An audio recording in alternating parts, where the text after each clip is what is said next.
Hello students, welcome back to my channel science classes. आप सभी का साइंस क्लासेस में स्वागत है। So today we will discuss class 10 chapter first chemical reactions and equation part 2 and our today's topic is chemical equation and balancing chemical equation. Chemical equation. A chemical reaction can be represented by chemical equation. Chemical reaction को हम किससे represent कर सकते हैं? Chemical equation से represent कर सकते हैं।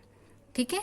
It involves uses of symbol of elements और chemical formula of reactant and product with mention of physical state. It means कि इसमें क्या क्या हम यूज़ करते हैं जब हम केमिकल रिएक्शन को लिखते हैं। ठीक है। केमिकल रिएक्शन को किससे रिप्रेजेंट करते हैं? केमिकल इक्वेशन से। और उसमें हम किस किस का यूज़ करते हैं? उसमें हम एलिमेंट के सिंबल यूज़ करते हैं और जो रिएक्टेंट होता है और प्रोडक्ट होता है उसमें क्या यूज़ करते हैं? हम उनके केमिकल फॉर्मूले का यूज़ करते हैं। किसके साथ? उसकी फिजिकल स्टेट के साथ। ओके। ये रिएक्शन मैंने आपको केमिकल रिएक्शन में भी समझाई थी। ठीक है। फिर से इसे देख लेते हैं। देखिए, क्योंकि मैं बार बार उस रिएक्शन को इसलिए ले रही हूँ कि आपको क्या है, साथ साथ ही लर्न भी हो जाए। Magnesium plus oxygen yields magnesium oxide. Okay, ये एरो से दिखाते हैं, यानी कि इज इक्वल टू। अब देखिए, बीच में आपने देखा होगा रिएक्टेंट जितने भी होते हैं उनके बीच में हम क्या लगाते हैं? प्लस साइन से दिखाते हैं। और रिएक्टेंट जो होते हैं वो कौन सी साइड में होते हैं? लेफ्ट हैंड साइड में। एरो की दूसरी यानी कि राइट हैंड साइड में क्या होते हैं? प्रोडक्ट होते हैं। Okay. The symbol for every element can be found on the periodic table. अब जो सिंबल हैं आप कहाँ देख सकते हैं? इनको सारे आपको मिल जाएंगे ये पीरियोडिक टेबल में। ओके। और the reactant are on the left side of the arrow. Okay, ये क्या है? रिएक्टेंट हैं। And product are on the right side of the arrow. तो ये क्या हो गया? आपका प्रोडक्ट हो गया। ओके, ये दिखाया हमने इसको एरो से। तो ये हो गई आपकी केमिकल इक्वेशन। अब बात आई इसमें हम लिखते हैं फिजिकल स्टेट। इनकी क्या दिखाते हैं? Physical state. और फिजिकल स्टेट में क्या क्या आई कि ये क्या है? रिएक्टेंट है या प्रोडक्ट है या जो एलिमेंट हैं क्या है? ये सॉलिड है, लिक्विड है, गैस है, aqueous. It mean dissolve in water या वाटर में डिजोल्व में। एक और यहाँ पे रिएक्शन दी हुई है, इसमें देखते हैं हम। जैसे कार्बन की रिएक्शन करवाई है हमने किससे? ऑक्सीजन से। ठीक है। तो हमें क्या मिला है इसमें? Product carbon dioxide. अब यहाँ पे देखिए फिजिकल स्टेट को दिखाया है। जैसे ये क्या है? कार्बन सॉलिड है। ओके। ऑक्सीजन क्या है? गैस है। और हमें इससे क्या मिल गई है? कार्बन डाइऑक्साइड गैस मिल गई है। ठीक है। अब बात आई, ये समझ में आया? आई होप आपको इतना समझ आ गया होगा। अब हम समझेंगे नेक्स्ट टॉपिक, केमिकल इक्वेशन को बैलेंस करना। बट केमिकल इक्वेशन को बैलेंस करने से पहले एक बार हम देखिए केमिकल इक्वेशन में कुछ जो टर्म है इन्हें समझ लेते हैं केमिकल इक्वेशन को बैलेंस करने से पहले। अब अभी देखो हमने यहाँ पे क्या समझा कि केमिकल इक्वेशन में क्या क्या चीजें आती है। It involve uses of symbol of element. कि सबसे पहले आपको पता होना चाहिए कि एलिमेंट क्या है, केमिकल फॉर्मूला क्या है। ओके। रिएक्टेंट एंड प्रोडक्ट तो मैंने आपको बता दिया है कैसे लिखते हैं। एलिमेंट्स क्या हैं? अब देखो एलिमेंट क्या होते हैं। An element is a pure substance consisting only of atoms that all have the same number of proton in their nuclei। यानी कि एलिमेंट क्या है? सब्सटेंस की, किसी भी सब्सटेंस की प्योर फॉर्म होती है। ठीक है। अब आपको एलिमेंट मैंने अभी बताया कि सारे एलिमेंट आपको कहाँ पे मिल जाएंगे? पीरियोडिक टेबल में मिल जाएंगे। ठीक है। तो एलिमेंट को हम जो लिखते हैं किसमें? केमिकल फॉर्मूला जो लिखते हैं, सिंबल होते हैं, किससे दिखाते हैं? जैसे मैग्नीशियम Mg है, ऑक्सीजन O2 है। ठीक है। ऑक्सीजन O है। अब उसमें भी क्या है? एटम होते हैं और मॉलिक्यूल्स होते हैं। आपको एटम और मॉलिक्यूल पता होना चाहिए। Atom is the smallest particle of matter. Atom क्या होता है? Smallest particle of matter, matter का सबसे छोटा जो पार्टिकल होता है उसे एटम कहते हैं। और मॉलिक्यूल जैसे कि ये क्या है, मैग्नीशियम, मैग्नीशियम जो बना होता है वो भी छोटे छोटे एटम से मिलके बना है। ऑक्सीजन जो भी बना है वो छोटे छोटे एटम से मिलके बना है। तो यानी कि कह सकते हैं कि हमने क्या लिया है कि मैग्नीशियम का एक एटम यहाँ पे लिया हुआ है, तो मैग्नीशियम का एटम, ऑक्सीजन का, ठीक है, ये सारे एटम हो गए। अब बात है मॉलिक्यूल की, मॉलिक्यूल क्या हो, ऑक्सीजन का एटम हो गया आपका O, ठीक है, खाली O, मैग्नीशियम का Mg, जैसे सोडियम Na, ये सब क्या है आपके एटम है। ओके, अब बात आई मॉलिक्यूल की। मॉलिक्यूल क्या होता है, 2 और more atom combine to form molecule, 2 या 2 से अधिक जब एटम मिलते हैं तो वो क्या बनाते हैं, मॉलिक्यूल बनाते हैं। जैसे कि ऑक्सीजन के 2 एटम ने मिलकर क्या बनाया, O2 का क्या बना दिया है, मॉलिक्यूल बना दिए। ओके, तो यह है मॉलिक्यूल। अब इसी में आया आपका कंपाउंड होते हैं। कंपाउंड जो होते हैं जहाँ पे डिफरेंट एटम कंबाइन होते हैं और वो मिलके क्या बना देते हैं, कंपाउंड बना देते हैं। जैसे कि NaCl का कंपाउंड हो गया, H2O का हो गया, ये क्या हो गया आपके कंपाउंड। ओके,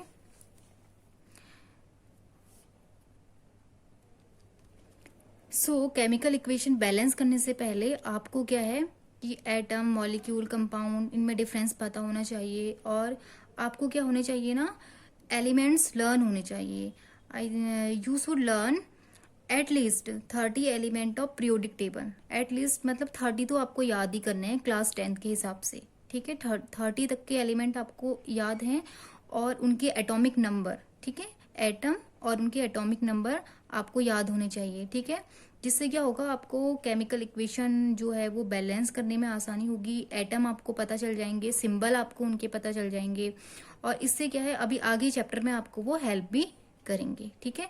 अब हम बढ़ते हैं हमारे नेक्स्ट टॉपिक जो है केमिकल इक्वेशन को बैलेंस करना। केमिकल इक्वेशन, केमिकल इक्वेशन को बैलेंस करना। Law of conservation of mass, law of conservation of mass क्या कहता है, matter can neither be created nor destroyed in a chemical reaction. यानी कि मैटर को ना ही हम क्या कर सकते हैं, क्रिएट कर सकते हैं, बना सकते हैं, ना ही हम इसको डिस्ट्रॉय कर सकते हैं। मैटर को ना हम बना सकते हैं, ना ही हम नष्ट कर सकते हैं, ठीक है। So number of elements involve in chemical reaction should remain same at reactant and product side. It means जो एलिमेंट के नंबर हैं किसी भी केमिकल रिएक्शन में, एलिमेंट जितने हैं वो क्या होने चाहिए, सेम होने चाहिए, चाहे वो रिएक्टेंट के हो चाहे वो प्रोडक्ट के हो, ठीक है। यानी कि प्रोडक्ट किसके इक्वल होना चाहिए, रिएक्टेंट के इक्वल होना चाहिए। इसीलिए क्या करते हैं, law of conservation of mass को फॉलो करके हम क्या करते हैं कि किसी भी केमिकल इक्वेशन को क्या रखते हैं, बैलेंस करते हैं, ठीक है। अब देखिए इसमें एक रिएक्शन दी हुई है, इसको बैलेंस करेंगे। सबसे पहले हम क्या देखते हैं इसमें, if you count the atoms with this reaction you will notice that it is not balanced. आप देखेंगे कि ये रिएक्शन बैलेंस नहीं है। कैसे, तो सबसे पहले हम क्या करते हैं, इसके एलिमेंट को देखेंगे। पहले देखते हैं कि रिएक्शन क्या है ये, ठीक है।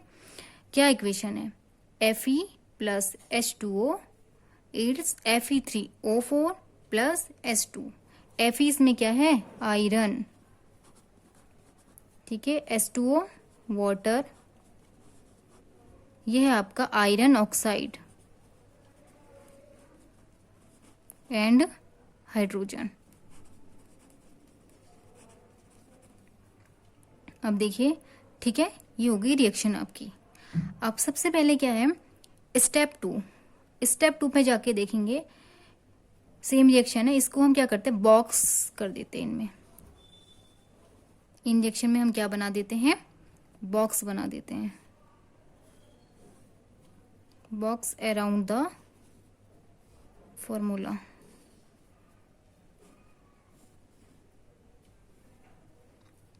ओके,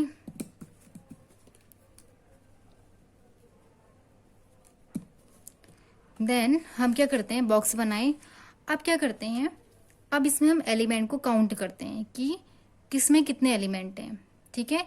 अब सारे जो है इनकी लिस्ट बनाकर सारे फॉर्मूलाज जितने भी इसमें क्या है एटम्स हैं उनके नंबर्स को हम लिखते हैं। अब देखो हमने लिस्ट बना दी, ये एलिमेंट लिख दिए हैं। Number of atoms in reactant left hand side, number of atoms in products right hand side. Okay, अब देखिए एलिमेंट है इसमें क्या क्या, एक इसमें Fe है, इसमें एक हाइड्रोजन है एंड इसमें एक ऑक्सीजन है यहाँ लेफ्ट हैंड साइड और राइट हैंड साइड। ठीक है, अब देखिए आयरन कितने हैं हमारे लेफ्ट हैंड साइड, यानी कि रिएक्टेंट में हमारे Fe कितने हैं। Fe को काउंट करते हैं, Fe हमारे यहाँ पे ओनली 1 है।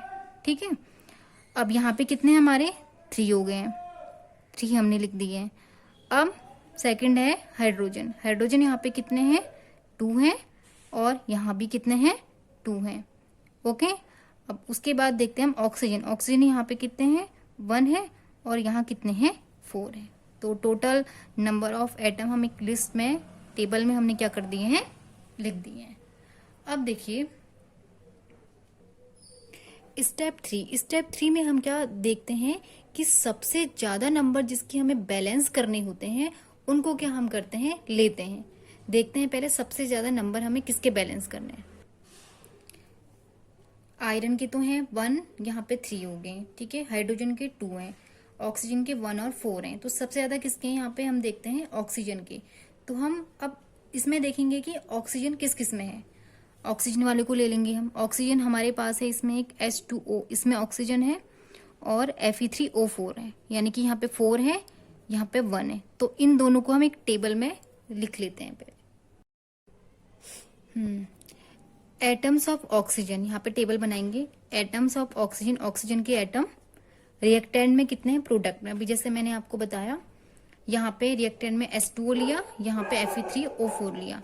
अब इनिशियल मतलब यहाँ पे पहले से इसमें कितने हैं, ऑक्सीजन यहाँ पे 1 है, यहाँ पे कितने हैं O4 है। ठीक है, यहाँ पे 4 है, यहाँ पे 1 है।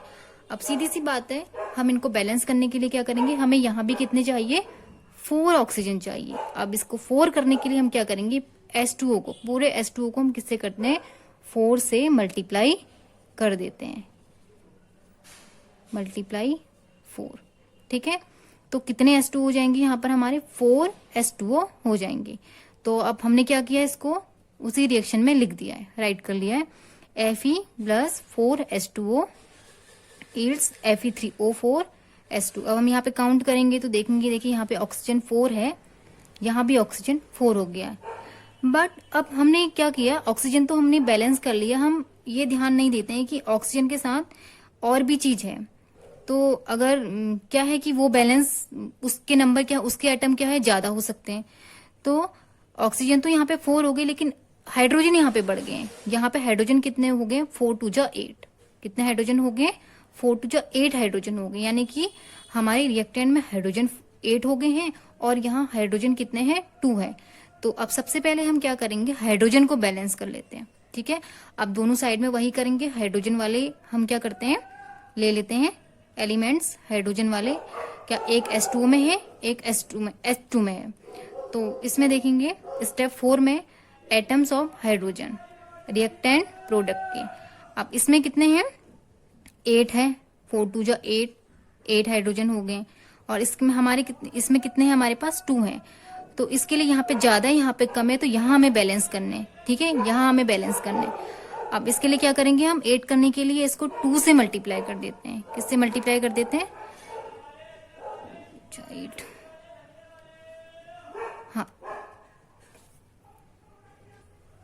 हाँ यहाँ 4 से मल्टीप्लाई कर देंगे, क्योंकि यहाँ तो 8 है ना हमारे पास, यहाँ पे 2 है। तो इस हाइड्रोजन को हमने क्या कर दिया है 4 से मल्टीप्लाई कर दिया। तो ये कितने हो जाएंगे 4 2 जा 8 हाइड्रोजन यहाँ होंगे। ओके, तो हम इसको हमने 4 से मल्टीप्लाई किया है, तो हमने इसको 4 यहाँ लिख दिया है। ठीक है, तो Fe 4H2O Fe3O4 4H2। तो यहाँ पे हाइड्रोजन कितने हो गए 4 2 जा 8 यहाँ हो गए, 4 2 जा 8 यहाँ हो गए।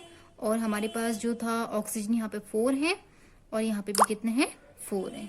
ओके, अब हमारे पास क्या बचा है, नेक्स्ट स्टेप में क्या देखते हैं कि बचा हमारे पास आयरन। आयरन हमारे पास यहाँ पे 3 है, यहाँ पे 1 है।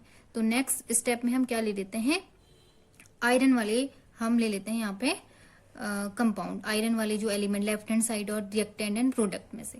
तो आयरन में है एक है यहाँ पे हमारा रिएक्टेंट में Fe और प्रोडक्ट में हमारे पास है Fe3O4। ओके, अब Fe3 में कितने हैं देखो, हमारे पास 1 है और प्रोडक्ट में कितने हैं हमारे पास Fe3 है। तो यहाँ पे ज्यादा है, यहाँ पे कम है, इसीलिए यहाँ पे हम क्या करेंगे, इसको 3 से मल्टीप्लाई कर देंगे। तो 3 से मल्टीप्लाई करके ये हो जाएगा 3Fe। ठीक है, ये हो गया हमारा 3Fe, 4H2O, Fe3O4, 4H2। अब इसको हम चेक करते हैं। चेक करने के लिए हम स्टेप में इसको लिख लिया हमने, वही सेम रिएक्शन, बैलेंस वाली, बैलेंस्ड इक्वेशन। अब चेक कर लेते हैं। चेक करने में हम इसे देखेंगे, देखिए यहाँ पे Fe कितने 3 हैं, यहाँ भी Fe कितने हैं 3 हैं। ओके, और हाइड्रोजन कितने 4 2 जा 8 हैं, यहाँ भी 4 2 जा 8 है। ओके, ऑक्सीजन कितने हैं, ऑक्सीजन हमारे पास 4 हैं, यहाँ ऑक्सीजन हमारे पास कितने हैं 4 हैं। अब देखिए बैलेंस करने में एक चीज का ध्यान देंगे आप, बैलेंस जब हम करते हैं, अगर किसी भी नंबर से मल्टीप्लाई करके हम अगर एटम को बढ़ाते हैं तो उस नंबर को कभी भी कहाँ हम लिखते हैं, आगे लिखते हैं। ठीक है, किसी भी फॉर्मूले के हम उस नंबर को आगे, जैसे मैंने रेड से लिखे हुए हैं सारे नंबर कहाँ पे हैं, आगे लिखे हैं। ठीक है, यहाँ नहीं लिखते हैं, उस कंपाउंड के या उस फॉर्मूले के या उस एलिमेंट के नंबर को नीचे कभी भी नहीं लिखते। वो पहले से ही फॉर्मूले में होगा या तो उसको यहाँ नहीं बढ़ाते, यहाँ मल्टीप्लाई करके यहाँ लिखते हैं। और कोई भी अगर एलिमेंट या मॉलिक्यूल दिया हुआ है नंबर में, जैसे कि मॉलिक्यूल दिया है H2 N2 इस तरीके से दिया हुआ है, जैसे कि एग्जाम्पल में आपको बता दूं, जैसे H2 N2 किसी के भी यहाँ पे नंबर दिया हुआ है, तो उसको क्या करते हैं, आगे वाले नंबर से, जैसे 4 मैंने S2 किया तो इस वाले नंबर से उसको काउंट करते हैं कितने एटम में, 4 2 जा कितने हो गए, इसमें 8 हो गए।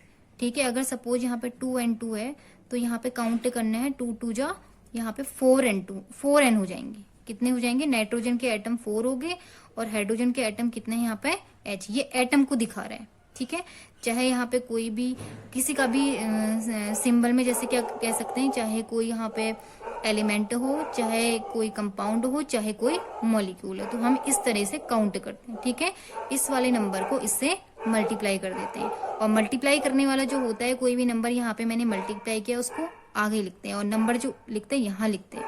ठीक है, और ये नंबर जो होते हैं फॉर्मूले में ये पहले से ही होते हैं, ये चाहे मॉलिक्यूल होते हैं चाहे ये कंपाउंड होते हैं। ठीक है, तो ये हमने पढ़ा केमिकल इक्वेशन को बैलेंस करना। ठीक है, अब देखिए लास्ट में इसमें स्टेट भी दिखाई है, इसको भी देख लेते हैं। 3Fe ये सॉलिड स्टेट, यहाँ पे गैस स्टेट है, ये इसकी सॉलिड स्टेट है, और हाइड्रोजन यहाँ पे इसकी गैस स्टेट है।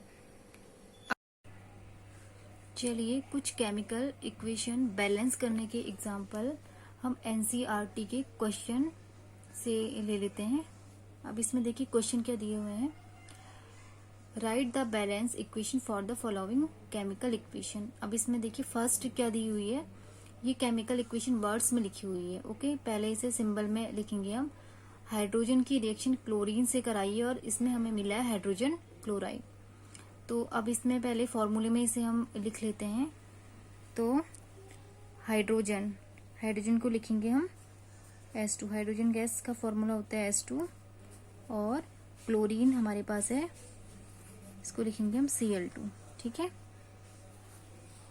और हाइड्रोजन क्लोराइड इसका फॉर्मूला होता है HCl। ठीक है, अब देखिए इसको बैलेंस करेंगे। बैलेंस करने के लिए हम देखते हैं, काउंट कर लेते हैं। ये बहुत सिंपल इक्वेशन है, इसको हम ऐसे भी बैलेंस कर सकते हैं आसानी से। अब यहाँ पे हाइड्रोजन 2 दिए हुए हैं, क्लोरीन भी 2 है। ठीक है, तो हम क्या करेंगे, यहाँ पे हाइड्रोजन यहाँ पे देखते हैं कितने, हाइड्रोजन यहाँ पे 1 है, क्लोरीन यहाँ पे 1 है, और ये दोनों ही एक ही फॉर्मूले में। अगर हम इसमें दोनों को हमें क्या करना है, 2 करना है, तो यहाँ तो मैंने अभी आपको पहले भी बताया था ना, यहाँ हम नंबर नहीं बढ़ाते हैं, कभी भी मल्टीप्लाई करते हैं तो कहाँ होती है वो, आगे लिखते हैं उस नंबर को। तो मैं यहाँ पे आपको यही मल्टीप्लाई करके दिखाऊंगी। तो हम इसकी क्या करेंगे, हमें दोनों ही 2 बनाने हैं, तो यहाँ पे 2 की मल्टीप्लाई कर दूंगी। तो हमारी इक्वेशन कैसे बैलेंस हो जाएगी, H2 प्लस Cl2 हो जाएगा 2HCl। तो ये क्या है, हमारी इक्वेशन बैलेंस हो गई है। ठीक है, तो हम इसे ऐसे लिख लेते हैं।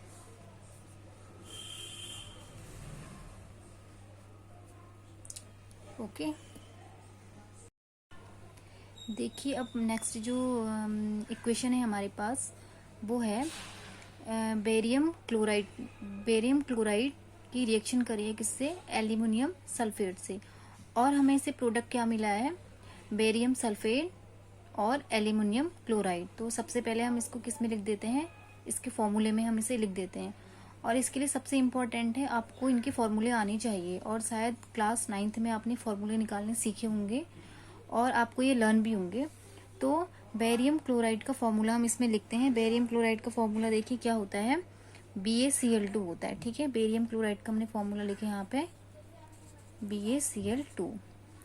और एल्यूमिनियम क्लोराइड का फॉर्मूला होता है Al2SO4 की होल 3 प्लस Al2SO4 की होल 3। ठीक है, और इससे हमें मिला है BaSO4 बेरियम सल्फेट। क्या मिला हमें, BaSO4, और हमें इससे मिला एल्यूमिनियम क्लोराइड। इसका फॉर्मूला होता है AlCl3। ठीक है, अब देखिए इसको बैलेंस करने के लिए सबसे पहले थोड़ा ये इक्वेशन आप देख रहे होंगे, इसमें बहुत सारे एलिमेंट दिए हुए हैं। अब इनको हम सारे एलिमेंट्स को, ये मैंने आपको जो स्टेप दिए थे वहां से हम स्टार्ट करते हैं। जैसे सबसे पहले हम एलिमेंट को लिख देते हैं। अब इसमें देखिए कौन कौन से एलिमेंट हैं। इसमें है आपका barium, chlorine, aluminium, sulphur, oxygen. ठीक है, अब दोनों साइड के हैं, दोनों साइड में देखो ये तो एलिमेंट हो गए, एक है रिएक्टेंट साइड, एक है प्रोडक्ट साइड। एक है क्या, रिएक्टेंट का साइड, एक है इसमें प्रोडक्ट का साइड। अब रिएक्टेंट के साइड में हम इसमें देखते हैं कि बेरियम कितने हैं, यहाँ पे देखिए कितने, 1 है। और इस साइड में देखिए कितने, यहाँ भी कितने हैं, प्रोडक्ट में भी 1 है। Okay, next is chlorine. अब क्लोरीन में देखो रिएक्टेंट लेफ्ट हैंड साइड में है कितने, 2 क्लोरीन है, और राइट हैंड साइड में क्लोरीन हमारे पास है 3। ओके, उसके बाद हम चलते हैं एल्यूमिनियम में। एल्यूमिनियम हमारे पास यहाँ पे है 2, और यहाँ पे हमारे पास है 1। ठीक है, तो ये लिख लिया हमने 1। अब उसके बाद आई सल्फर। सल्फर देखो ये ब्रैकेट में जो दिया हुआ है होल 3 दिया हुआ है, इसका मतलब ये भी 3 यहाँ पे इसके लिए काउंट होगा, ऑक्सीजन के लिए भी ये 3 काउंट होगा, यानी कि ब्रैकेट के बाहर लिखा है दोनों के लिए ही काउंट होगा। तो सल्फर हमारे पास दिए हुए हैं 3, और यहाँ पे हमारे पास है 1। ओके, उसके बाद हमारे पास है क्या बचा, ऑक्सीजन। ऑक्सीजन देखिए 4 और 3, इसकी मल्टीप्लाई करेंगे, 4 3 जा 12। यहाँ पे हमारे पास ऑक्सीजन कितने हो गए, 12, और यहाँ पे हमारे पास ऑक्सीजन कितने हैं, 4। ठीक है, अब चलते हैं हम, अब देखेंगे कि सबसे ज्यादा किसके हैं बैलेंस करने हमें। तो हम देख सकते हैं सबसे ज्यादा तो हमें बैलेंस जो करने हैं वो हमारे पास किसके देख रहे हैं हम, ऑक्सीजन के। किसके हैं, ऑक्सीजन के।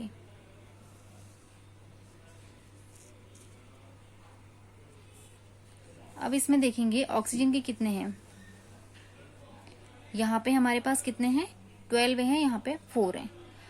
अब इसके लिए क्या करेंगे, सबसे पहले हम रिएक्शन में इसको हम सीधे यहाँ भी देख सकते हैं, डायरेक्ट भी अगर करना चाहे तो एक ही स्टेप में हो जाएगी। सबसे पहले ऑक्सीजन का बैलेंस करने के लिए हम क्या ले, दोनों साइड के ऑक्सीजन किस किस में है देखते हैं। पहले देखो ऑक्सीजन हमारा है एक Al2SO4 की होल 3 में, यहाँ पे BaSO4 में, यानी कि 4 यहाँ पे 12। अब हम पूरे पूरे दोनों साइड के हम लिख लेते हैं।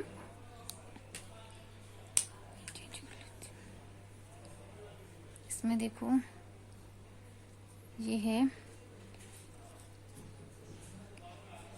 Al2SO4 की होल 3। ठीक है, दोनों साइड के मैंने लिख लिए, BaSO4 ये मैंने लिख लिया।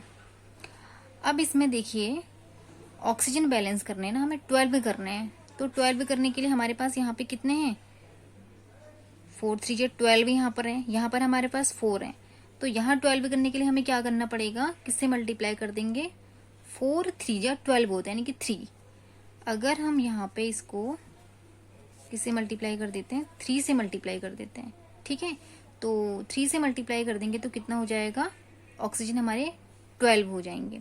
तो यहाँ पे हम सीधे सीधे मैं यहाँ पे लिख देती हूँ, इक्वेशन में देख सकते हैं हम, 3 से मैंने मल्टीप्लाई किया है इसको ना, तो यहाँ पे 3 हो गया इसका मतलब। तो यहाँ पे मैं इक्वेशन में लिख देती हूँ 3, ठीक है। तो 3BaSO4 हमारे पास आ गया। अब यहाँ पे देखो, यहाँ पे ऑक्सीजन तो बैलेंस हो गए, कितने हो गए, 12 हो गए। अब इसके साथ दो चीजें और हम देख लेते हैं, एक है सल्फर, यानी कि सल्फर भी 3 हो गए हैं, बेरियम भी 3 हो गए हैं, ठीक है। अब ये भी 3 हो गए, ये भी 3 हो गए। अब इसके लिए देखो सल्फर कितने हैं यहाँ पे, यहाँ सल्फर को चेक करते हैं हम, यहाँ सल्फर 3 है, कितने हैं सल्फर, 3 है। इसका मतलब यहाँ 1 था, तो सल्फर बैलेंस हो गया। इसका मतलब सल्फर यहाँ पर तो 3 थे ना, यहाँ भी 3 हो गए ऑटोमेटिकली। देखो ये बड़े तो ये भी सल्फर 3 हो गए, तो सल्फर तो बैलेंस हो गए। अब बेरियम देखते हैं, बेरियम में है यहाँ पे बेरियम 3 हो गया, ये भी 3 बन गए, तो यहाँ पर कितना है, 1 है बेरियम। तो एक काम करते हैं, यहाँ पे मैं 3 कर देती हूँ, तो ये बैलेंस हो गए। अब इसको बैलेंस करने लगी तो क्या है, क्लोरीन बढ़ गए। इसका मतलब ये तो सब बैलेंस हो गया, क्लोरीन बढ़ गया है। तो क्लोरीन यहाँ पे कितने हो गए, 2 थे, तो 3 2 जा 6, कितने हो गए, 6 हो गए। तो यहाँ पे देखते कितने क्लोरीन है, 3 है। तो एक काम करते हैं, यहाँ भी 6 से करने के लिए किससे मल्टीप्लाई कर देती हूँ, 2 3 जा 6 हो जाएगा। यहाँ पे मैं 2 से इसको मल्टीप्लाई कर देती हूँ, ठीक है। 2 से मैंने मल्टीप्लाई कर दिया, तो यहाँ पे हो गया 2AlCl3, ठीक है, ये हो गया। अब एल्यूमिनियम चेक करते हैं, यहाँ पे एल्यूमिनियम बढ़ गया, तो एल्यूमिनियम कितने हो जाएंगे, यहाँ पे 2 हो गए हैं, यहाँ पे 2 है। इसका मतलब है केमिकल रिएक्शन बैलेंस हो गई है, ठीक है। तो बैलेंस केमिकल इक्वेशन को मैं यहाँ पे लिख देती हूँ। तो हमारी रिएक्शन हो गई है 3BaCl2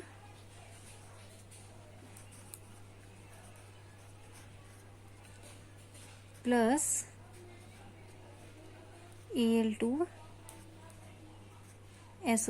की होल 3,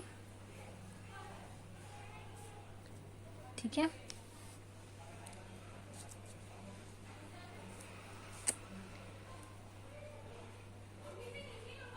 और 3BaSO4